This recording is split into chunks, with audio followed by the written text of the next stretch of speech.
Never in a million years would I would even think that I would be in the position that I'm in today. Standing between two gravestones for two lost sons. I miss both of you guys so much. And mother Barbara Pritchett is now caught in the middle of another crisis. That's the last thing that you would even imagine for your children. Her child, Devon Hughes, was first caught in the crossfire here outside of a church in 2007. My 15-year-old son was shot one time in the head and died. And how long did it take him to find the shooter for Devon? Within 4 days. And that person went to jail? That person went to jail and is in jail to this day.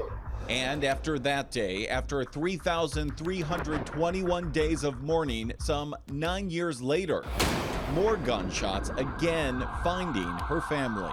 He was standing right here. The people came from the front shooting.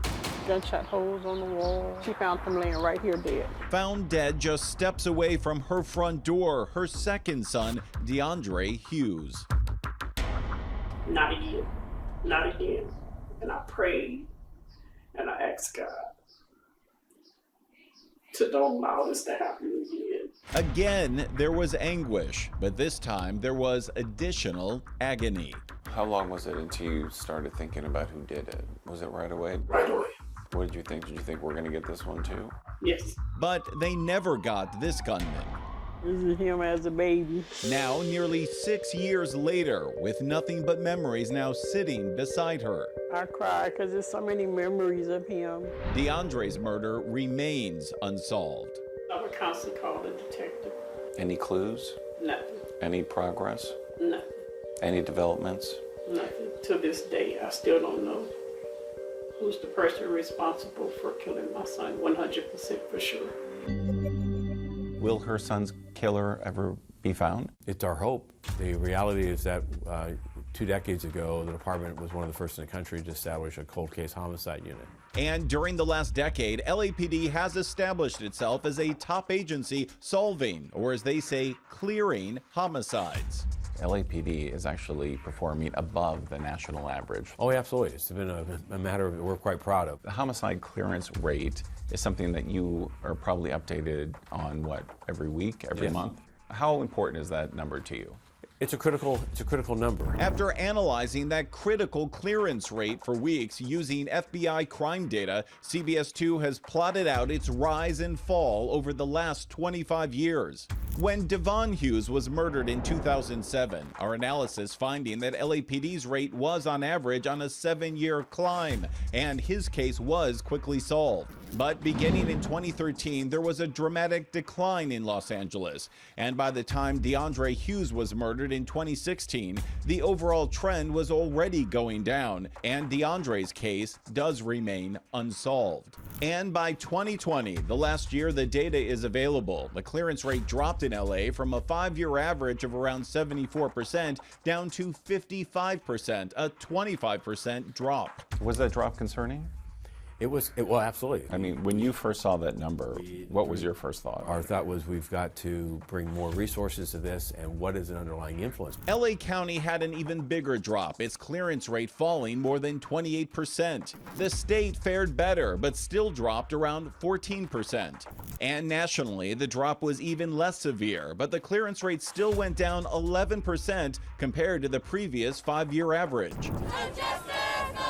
The most dramatic fall happened in the first months following the May 2020 police murder of George Floyd. For the first time in history, the rate pushed down below 50%. LAPD seeing the same dramatic drop. Chief Moore believes a rise in homicides, a decline in resources, the pandemic, and civil unrest are all factors, and adds that a drop in community trust was key.